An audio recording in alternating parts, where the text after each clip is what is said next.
Hello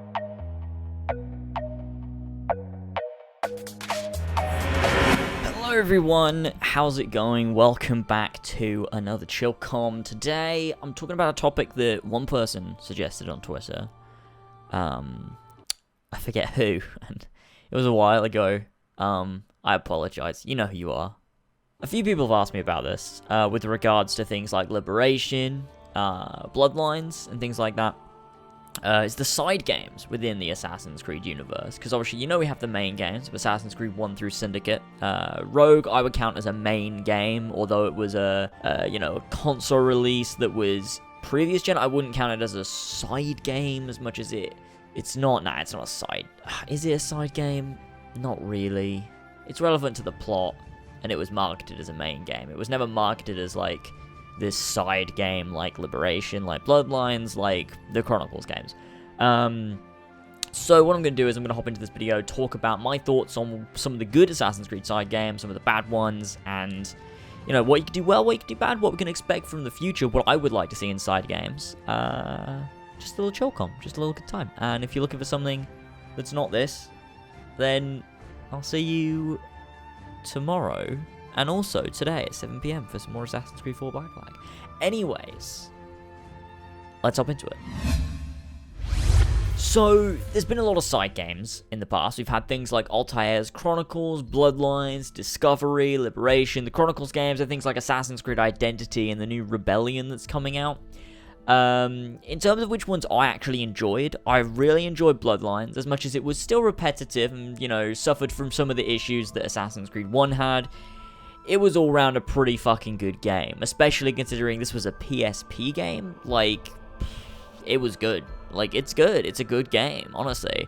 There's some things that's wrong with it, like clunky controls. You know, it doesn't look great.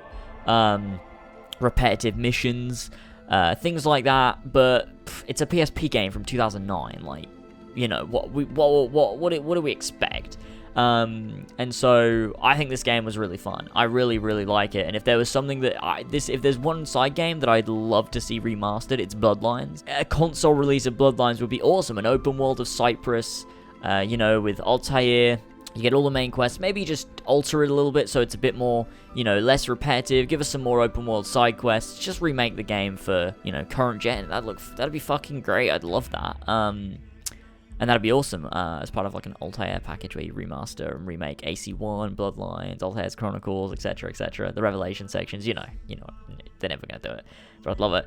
And other side games I enjoyed was Altair's Chronicles. I genuinely like that game. It was, I believe, a DS game, but was it a mobile game? I don't remember. But I played it on my Xperia Play back in 2011, I think, because I think it was around the release of Revelations that they re-released Altair's Chronicles onto mobile phones, onto like the App Store and Android Market or whatever. So I played it on my Xperia Play, and I loved it. I thought it was a really, really great time. Like, I enjoyed the lore and the story, and it felt like additional Assassin's Creed material. It didn't feel like it was this, you know, this side thing that had nothing to do with anything, and also was sort of not quite canon, because, like, it's sort of all irrelevant. Like, it felt like this relevant piece of Assassin's Creed lore, and, like, a story that was good, because it's something that I read about in the Secret Crusade, because it's, you know, it's a story in the Secret Crusade.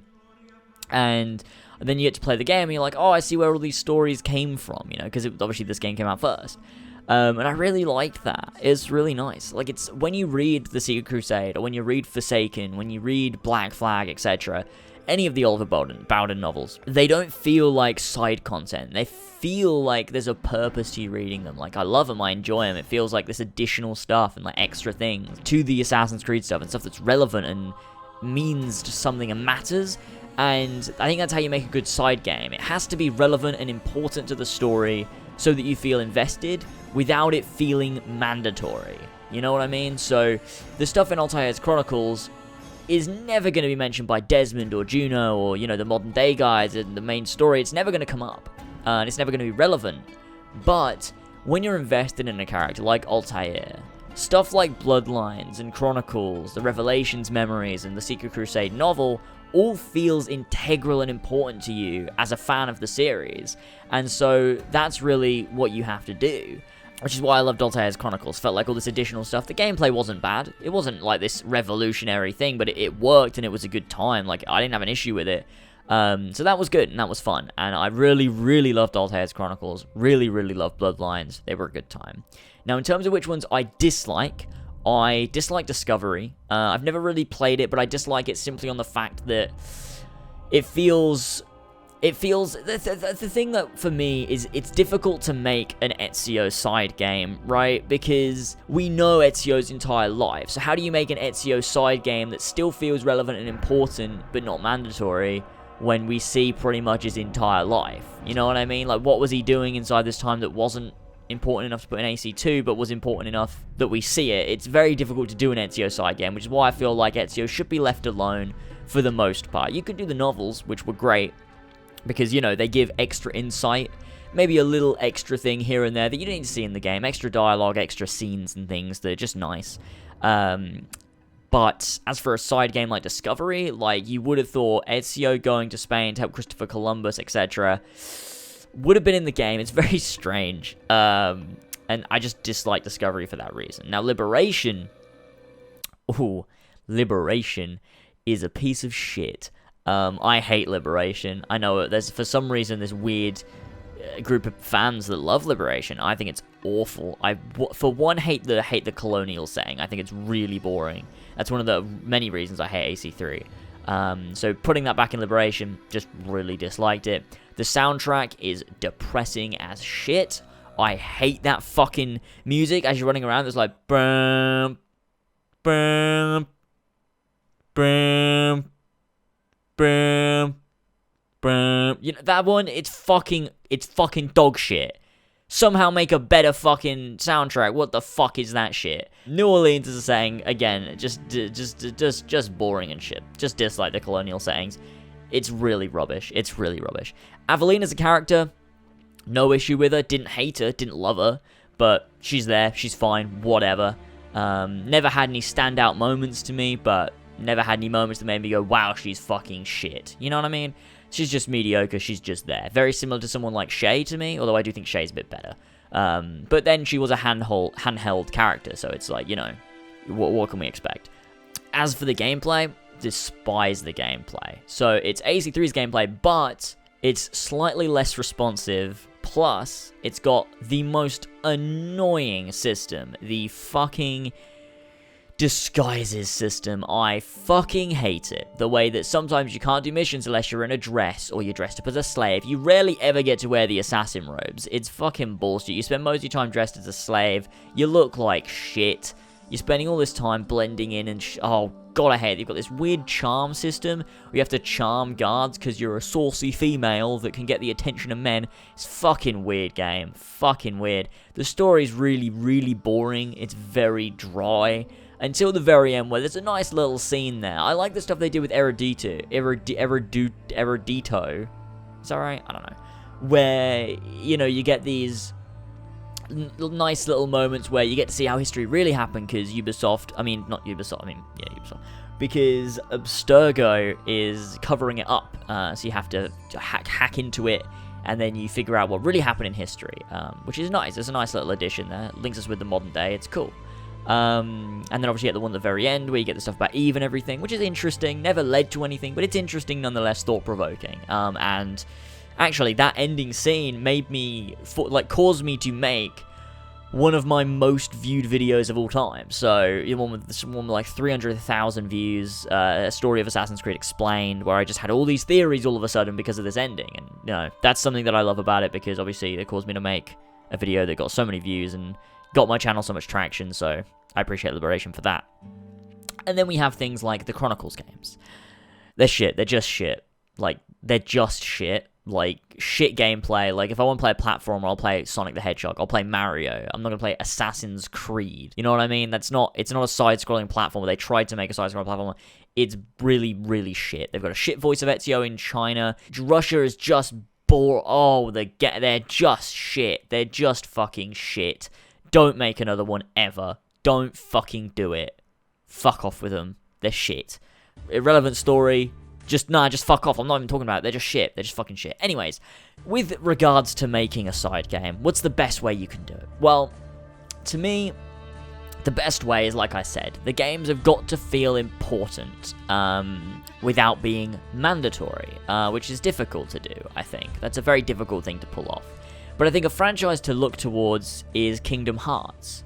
There are games out there that there's one, for instance, I mean, a lot of their side games are main games. Like, the story of Kingdom Hearts is integral, so to learn everything, you kind of have to play everything. But one I would say that's not mandatory but feels incredibly important when you play it is Chain of Memories. Now, I know a lot of you guys probably haven't played Kingdom Hearts. This is going to be difficult to understand because obviously you haven't played the game, so it's very confusing.